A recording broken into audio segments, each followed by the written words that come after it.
Hi, and welcome back to South African Homesteader. Today, I'm just going to take a walk through the garden, and in the middle section of this video will be my husband in the greenhouse trying to get some control over the peach tree, and then I'll just show you some eggplants, how plentiful they are, and other than that, we'll just take a walk and see how everything has just exploded into its own ecosystem, which is really what I am aiming for. There's still a lot that needs to happen, but what we did do here is we made a pathway, and we're still busy with it because this is the one house that is unfinished. So we're making a ramp here, and then that will be like for the kids to do some skateboarding, etc. And also just for us to walk without walking in sand. And then from here on out, we're just going to take a walk and see what has just been happening in the garden. So I hope you enjoy this walkabout. It's just basically to show you how everything has grown out of proportion, and what a lot of cleaning up we're going to have to do this year.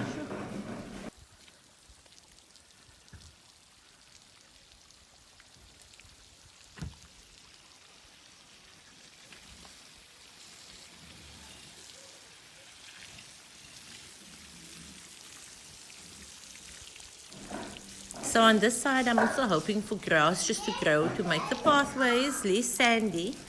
Some of the pathways we will be throwing concrete, and then some of it we will just grow lawn, and it will just have to be chopped at the edges to make it neat. This grapevines is so heavy that this trellis, I don't think it's going to support it for much longer, although the leaves will be dropping now, so it will be a bit easier. And then that is the avocado tree, and that is the entrance of the greenhouse, just getting closed up by that monster of a passion fruit vine. The next clip will be of my husband inside the greenhouse trying to get some control over the peach tree and just show you what's happening there. But now I want to show you quickly the eggplants.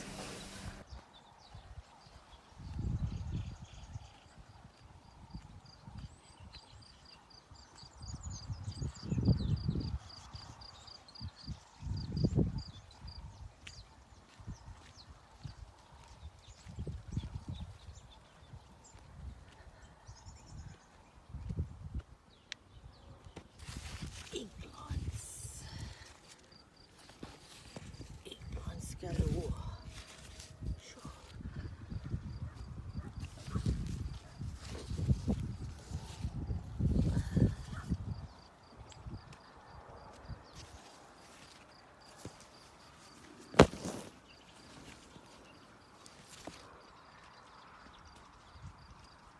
And they really are everywhere.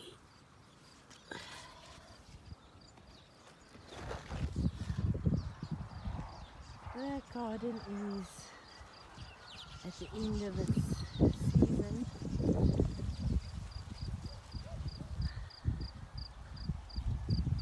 And our trees are getting so big.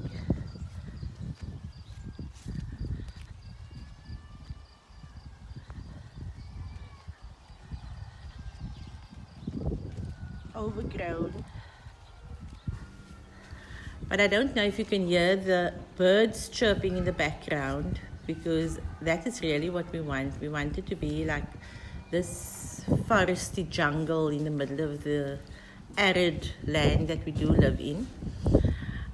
What we're going to do now is I'm going to insert the clip of where my husband is actually inside the greenhouse, trying to control the peach tree, and to just see what he's going to do about it. Okay, video's going. So I haven't been doing any videos because my phone camera is bad, but I need to document this. The peach tree has collapsed. It actually collapsed a couple of days ago. And I just thought that, I mean, there's a complete drop from the center down because of the weight. That stem there is still carrying its peaches, and this one here, oh, just like a fly. But these here, as you can see here, this one snapped. Quite a bit of peaches on here, and I'm gonna leave it as is. I'll check. They when they're ripe or when you touch them, they come loose. But you know, you can feel they still green and hard, most of them. But we've had quite a bit of peaches. They're a lot smaller than they were last year. Because last season there was less peaches. Actually no, last season, sorry, the season before that. Last season there was as many or maybe more, but they're all corrupted by the fruit flies. And this season I got on top of it, and now it's looking much better. And then I come harvest some in the morning, every morning, and then obviously the grenadillas I don't have to actually harvest. I just pick them up from the floor, whatever's on the ground here. I just pick them up, and look at this grenadilla tree. I'm running stainless steel electrical wire, which I've got quite a bit of. I'm running it all along the greenhouse on the outside, and I should run some on the side so that the grenadilla tree can actually, you know, grasp onto it and just keep creeping. I mean, look at this peach tree. This thing was up there, and now it's flat on the ground. But we'll just enjoy the peaches, and I'll cut down some of the branches, make it, you know, more manageable for the next season. You see how big the peaches are on this side we played with that? I see, there's quite a few big ones.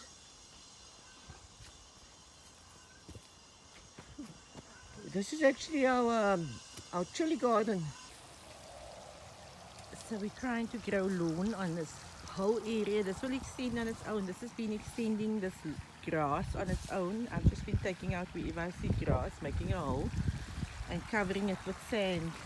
These are the sunflowers here on the side. Tomato bush. The tomatoes here grow like weeds. So we give it to the chickens. Tomatoes. Because we don't get time to. This is just like a weed grass, but if we try to move this area out. Like we really didn't take much care of the garden this year. We did get a lot of food out this garden, and we're still getting. I'm just showing you how much everything has grown in the 2.5 years.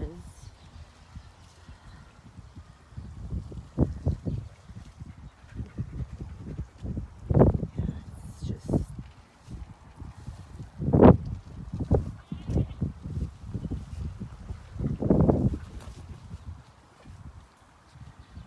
these fig trees are huge. Yesterday I ate the first fig from the garden, also the first peach I ate yesterday.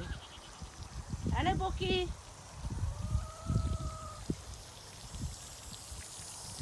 Like there's a lot happening individually in the bed, but it's a big fat mess, as it usually is this time of the year. But this year more so. There's a lot of grass growing here because we actually wanted to grow and then just like cut the edges off, trim the edges, so that we have more lawn areas, grassy areas than sand. Like here, this eventually will just become lawn. This bed needs to be dropped because the sand comes into this pathway here that we've passed out. So a lot happening.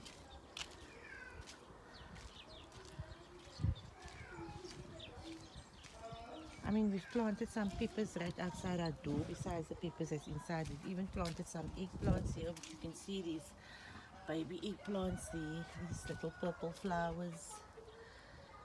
I've planted some celery there also, and some different mints, and some basil, which is all things that I have in the garden, and I just take little pieces and I grow it. So I hope you enjoyed today's video. And from me, Haria and Ishak at South African Homesteader, until next time.